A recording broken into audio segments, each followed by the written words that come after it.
Hello, ladies and gentlemen. Welcome back to another episode here on European Confessions. So this is the continuation of that message that was forwarded to me by our admin of our dear sister, who was saying that she was dating this other blesser, and that blesser made her to do some things that were not nice. The continuation of that message, it reads like this: things between him and I were perfect, or at least that was what I thought. He was always so very attentive, showering me with gifts, money, and experiences that I had only dreamt of. I felt like a queen for a moment, and for the first time in my life, I was not worrying about how I was going to pay rent or where my next meal was going to come from. It was not just the material things, though. He made me feel safe, protected, like he would always take care of me. When we were out, people noticed us. They admired our relationship.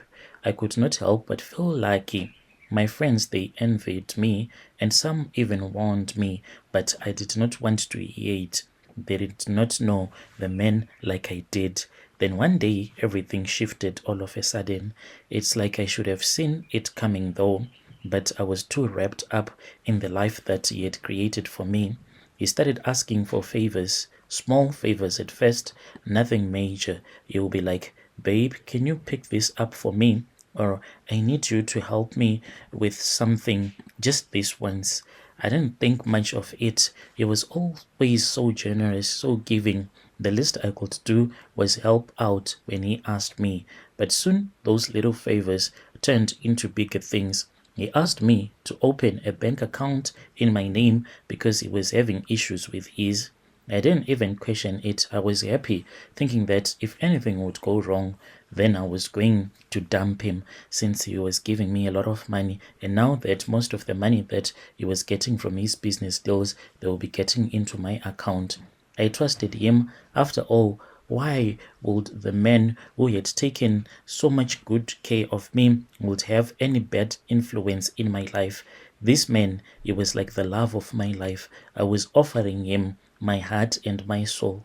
One thing that always troubled me was that whenever this other guy from Dubai would call him, he would seem to be so nervous, as if that man was his boss, like where his money was coming from. And whenever he would receive that call, he would go into another room. Then I would hear as if he would be connecting that Arabian guy with other women. I was always feeling jealous, but he told me that this man, he had run so many businesses, and that is why he had so many personal assistants, and he preferred to work with South African women. Well, I said, okay, as long as he was taking care of me. Then the shift in my life with this man came slowly, almost unpredictable at first. What started as harmless favors turned into something dark. I didn't realize how deeply I was being trapped. I did not even realize until, I can say, when it was already too late. He had always been so kind, so generous, that when he asked me for bigger things, I felt like I needed to pay him back. After all, he had given me a life that I never thought I could afford: luxury, comfort, and financial security. I did not want to believe the warnings from my friends. They said that nothing in this world comes for free, that I should be careful, but I ignored them. I did not want to see what was unfolding before me. I kept thinking, and I said, he loves me, he takes care of me, he would never hurt me. And for a while, that was true, at least I thought so. But then there was this other time when he said that we were supposed to go to Dubai. And before we could go to Dubai, he told me that we were supposed to have a dinner. It started like any other evening. We had just came back from a lavish dinner in Senton, and I was feeling good, content, and he had been a little quieter than usual. But I thought nothing of it. As I was getting ready for bed, he came into the room and sat down beside me. His tone was calm, almost calm, and he said that there is something that I want you to do for me. I turned to him confused, but I nodded because I had done a lot of things for him, some bigger ones, and I trusted. And I said, "What is it?" He said he wanted to transfer some money back to his country. but there was a lot of verification that was going to be needed. So I said, okay, it's cool. How much do you want to transfer? And the amount that he told me, it's like he was wiping off the bank account that I had opened up for him. And I said, are you not going to run away from me? And he was like, no, never. I'll never do that. There is this other business deal that I need to do. So I need to run another project back in his country. I said, okay. So when he was looking at me, it was like he was reminding me that I owed him a lot. And this was almost like time for me to pay him back. And I was, okay, it is cool. So after we had done that, that was when he surprised me and he said that we were supposed to go to Dubai, and this was like a thank you vacation for being able to make that huge transfer and transferring the money to his country. And when we were in Dubai, after this other day, when we had some fun with some of his friends, whom he said they were his business partners, those guys, they were Arabs as well. Then we returned back to our room, and he then said that I was supposed to pay him. And I said, pay you back? What do you mean? That was when he stood up. He seemed angry, and he said that there is a man, a very important man. That man is very wealthy, powerful. He's coming very soon, so he has asked for something that is special. My stomach twisted in knots, and I was like, what do you mean? We were in Dubai at that time, and I was getting scared, far away from home. I said, what do you mean? I repeated, a man is coming. So, like, how am I involved with that man? And my voice was barely above a whisper. He stopped pacing and turned to face me. His expression was just unreadable, but his eyes were hard, and he was like, he wants you, and he wants you to do something with his beloved dog. I felt like the floor had been ripped out from under me and I could not breathe. I was like, what? The word barely left my lips. I was frozen in place, unable to comprehend what he was asking of me. And he was like, you heard me, girl, he said, his voice steady and emotionless. You will pay us a lot of money for this, more than you can imagine. This is your chance to show that you are loyal to your boy, to prove that you are willing to do what it takes so that you can keep on living the life that you are living.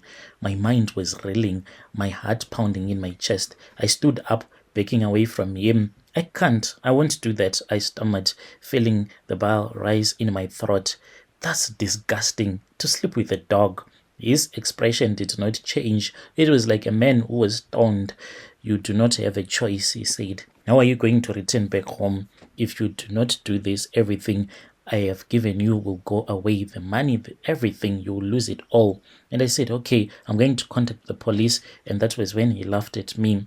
Tears filled my eyes as I realized how deep I was lost in a foreign country. I had become so dependent on him, and I was relying on him so that I can be returned back home. He had trapped me. Please, I begged him. I said, please, my voice even breaking as I was crying. I can't do this. Please don't make me. To sleep with him, okay, but not his dog. He stepped closer, his face inches from mine. You will do this, he said, his tone icy and final. You owe me. I felt a wave of panic washing over me.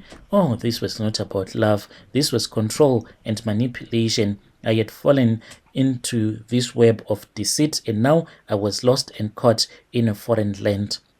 I spent that night in a fog of fear and confusion. I was locked up in that bedroom, in that beautiful, lavish hotel. The next day, I went through the motions, numb and broken inside. He acted as if everything was quiet, and he told me that the man was already in town and he was waiting for me. The hours dragged on, and eventually the time came. I was shaking and I was feeling very nervous. The man was finally there. I was picked up by his driver. He was a powerful man, and you could tell that this man, he is the definition of being a billionaire. I felt like I was being handed over like an object, and then there it was, the dog. I could not believe that this was what was happening. I wanted to scream, to run, to do anything, but what they were asking of me, I was trapped, backed into a corner with no way out. The shame, the horror, it was just too much. I could not even believe it. After that, that was when I did the deed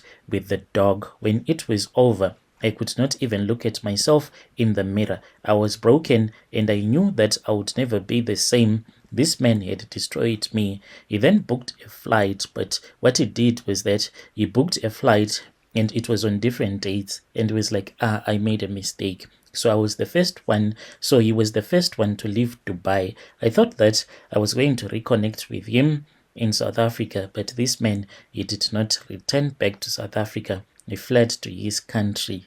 I came back from Dubai with only 10K, 10,000 rands. That was all that I got after sleeping with a dog. This man just vanished. He wiped off all his social media profiles, and I am stuck.